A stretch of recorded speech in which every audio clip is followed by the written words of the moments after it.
کوم زه یم ډاکټر پیر نعیم.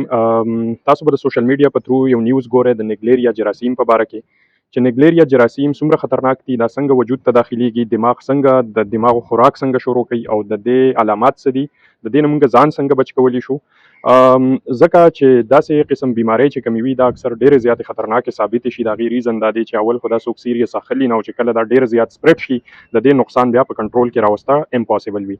نو بهتره دا ده چې مونږ په اول نه ځان پوه کړو، څومره مونږ کولی شو چې مونږ د دې جراثیمو مخنیوي وکړو او مونږ د دې نه ځان محفوظ وساتو. کوم اولنی کیس ډایګنوز شوی و دا په امریکا کې ډایګنوز شوی و په 1968 کې. 1968 نه تر د 2023 پورې په امریکا کې د وسه پورې ټوټل د دې جراثیمو کم کیسز چې دي ریکارډ شوي دي هغه دي 157. په 157 کسانو کې ضروری خبره مهمه خبره دا ده چې په دې کې تقریبا صرف 4 کسان چې دي دا بچ کړي شوي دي او بقایا کسان چې څومره د دې بیمارۍ نه متاثر شوي دي نو هغه ټول ایکسپایر شوي دي، یعنی دا وی ډیت شوی دی. اوس په پاکستان کې کوم وګورو، په پاکستان کې اولنی کیس د دې بیماری چې دی هغه په 2008 کې د هغې تشخیص شوی دی. په 2008 کې چې د هغې تشخیص کله وشو نو د 2008 نه پس د وسه پورې ټوټل 150 کیسز راغلي دي او دا اول صرف د دې کیسز په کراچۍ کې وو. اوس ریسنټلی به تاسو د نیوز په ترو باندې کتلی وي چې هغه کیسز اوس تقریبا په لاهور کې هم یو کیس آیډنټیفای شوی دی. نو ډیر زیات د پریشانۍ خبره په دې کې دا ده چې دا څومره کسان د نیګلیریا نه متاثر شوي دي دا ټول ایکسپایر شوي دي، په دې کې یو کس هم نه دی بچ شوی. نو د دې نه د دې کیس او د دې جراثیمو اندازه لګي چې دا څومره خطرناک جراثیم دي. اوس په دې کې ضروری خبرې یو څو دا دي چې آیا د دې علامات موږ ته به پته څنګه لګي چې د دې بیماری علامات څه دي. نو د دې علامات هم داسې نان سپیسیفیک دي، خو په دې کې ضروری خبره چې د سر درد، کنفیوژن سٹارټ شي، د نزلې زکام غونته علامات شروع شي، الټۍ راځي، یعنی نظر چې دی هغه ته صفار په نظر نه راځي، یا د دغه نه علاوه ډبل ویژن هر سیس چې دی هغه دوه په نظر راتلل شروع شي. خو دا علامات چې څنګه طبیعت خرابېده شروع شي نو داسې زر زر د علامات هم ډیولپ کېده شروع شي.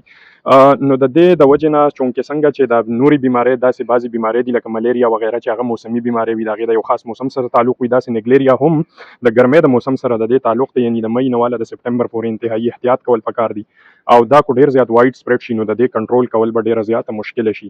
نو د دې د وجې نه څومره ضروری خبرې چې دي د هغې خیال ساتل پکار دي. لکه اوس په دې باندې چې کوم ریسرچ شوی دی چې کوم 1.5 کیسز د اوسه پورې راغلي دي، دا 1.5 کسان چې په دوی باندې کوم ریسرچ شوی دی نو دا ټول مسلمانان دي او کراچۍ کې تاسو ته پته د نور مذاهب والا خلک هم آباد دي. نو په د مانځه په دوران کې کو تاسو خیال کړی وي مونږ چې کله وضو کوو نو د هغې کې مونږ پوزې ته یا ناک ته نوز ته چې کوم مونږ اوبه ور واچوو هغه اوبه مونږ په بیک باندې داسې کوشش کوو چې ټول پوزه لمده شي. نو د هغې هم دا یو ریزن کېدلی شي ځکه چې دلته یو بون دی او د هغې بون کې یو نری داسې جالی لګېدلې، د هغه جالی نه بره دماغو ته لار ده. نو موست پراببلي دا ویل کېږي چې دغه لارې ته کم پلیټ چې دی کریبریفام پلیټ ورته ویل کېږي چې په دغه باندې دا جراثیم دماغو ته ځي او دا د دماغ خوراک شروع کی او مریض ډیر زر جټکې، کنفیوژن، د سر درد په هغه باندې جټکې راشي او هغه الټۍ کوي، هغه یعنی د دې چې کم امیبک کم منینګو انکفلایټس دی د هغې هغه ساین سیمټمز ورته شروع شي. خو اوس د ټولو نه اهم خبره په دې ویډیو کې چې کم دپاره د ویډیو زه جوړوم هغه دی د دې نه بچاو. د بچاو دپاره څنګه چې تاسو ته ما وویل چې ګوره مونځ بېشکه فرض دی، هر مسلمان ته د مانځه پابندي پکار ده. د مانځه دپاره د هغې یعنی صفایي او د شردام کول یا وضو کول دا لازمي ده، منډیټري ده، کمپلسري ده. نو څنګه چې دا مونږ چې کله پوزې ته اوبه اچوو نو دا نه لکه ما خو خپله یو معمولي غونته سټډي وکړه یو څو سکالرز په ترو باندې زه په دې خبره باندې چې یعنی پوزې ته اوبه اچول چې دي دا نه فرایضو کې دي نه واجباتو کې دي. نو تاسو هم کوشش وکړئ چې په دې موسم کې دا اوایډ کړئ او د خپل عالم سره به هر حال ډسکس کولی هم شئ د خپل مطمئن کېدو دپاره.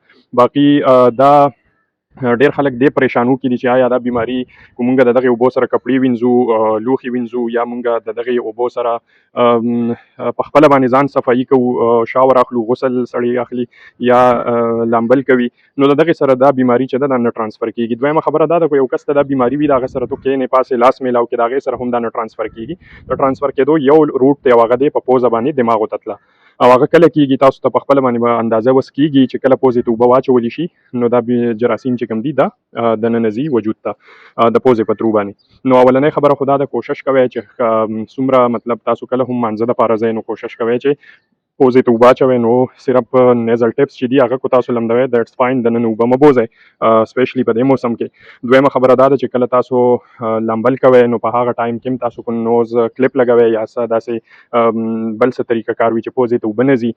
دریمه خبره دا ده چې تاسو سویمینګ پولز بالکل اوایډ کړئ په دې ورځو کې. سویمینګ پولزو کې بیا خلک سویمینګ کوي، هلته نور خلک هم راځي، نو خدا نه خواسته د هغې په ترو باندې هم دا سپریډ کېدلی شي. د دې نه علاوه چې کوم ضروري پوینټ دی هغه ډېر زیات ضروري، هغه دا دی چې تاسو په خپل کورونو کې چې کوم تاسو د اوبو ټینکی دي هغې ته تاسو بلیچ یا کلورین ایډ کولی شئ. بلیچ او کلورین چې دي هغه تاسو ډېر په اسانه ایډ کولی شئ. د دې اویلیبیلیټي په ټول پاکستان کې شته، ارزان هم دي، څه مشکله هم نشته. نو تاسو بلیچ راغستلی شئ او د هر 10 لیټر اوبو دپاره تاسو چې کوم بلیچ دی 5% بلیچ د هغې 1 سی سی تاسو 10 لیټر اوبه په هغې صفا کولی شئ. نو تاسو ته د خپلې ټینکۍ آیډیا وي چې ستاسو واټر ټینک څومره لیټر دی، د هغې مطابق تاسو کلکولیشن کولی شئ او هغې کې بلیچ ایډ کولی شئ. دویمه خبره چې کوم کلورین دی، کلورین ټیبلټ فارم کې اویلیبل دی پاکستان کې د های کلین په نیم باندې 400 ملي ګرام ټیبلټ هم اویلیبل دی، ارزان هم دی، ډېر ګران هم ټیبلټ نه دی، او 1.7 ګرام کې هم اویلیبل دی، یعنی 1700 ملي ګرام. نو تاسو د خپل ټینکی مطابق د هغې په دې ټیبلټس کې د هغې طریقه کار هم ورکړی دی. تاسو ټیبلټس کتلی شئ، په هغې کې یو پرچي به وي، خو په اسان الفاظو کې چې کوم 60 ګیلن والا ټینک دی یعنی 250 لیټر، نو په هغې کې تاسو یو ټیبلټ اچولی شئ او د هغې په ترو باندې تاسو خپل مکمل یعنی خپل دا حفاظت حاصلولی شئ. د مساجد چې کوم خلک دي د هغې چې کوم ذمه داران دي هغوی ته پکار دي چې د مساجد ټینکو کې لازمي ده د استعمال وکړي. هر هغه کس چې چاته معلومات نه وي او هغوی مساجد ته ځي وضو دپاره، نو چې په دغه دوران کې دوی د دې جراثیمو نه محفوظ پاتې شي، ځکه چې د دې علاج ډېر مشکله دی او د وسه پورې چې څومره کسان د دې نه متاثر شوي دي نو په هغې کې د وسه پورې یو کس هم داسې نشته چې هغه بچ شوي وي.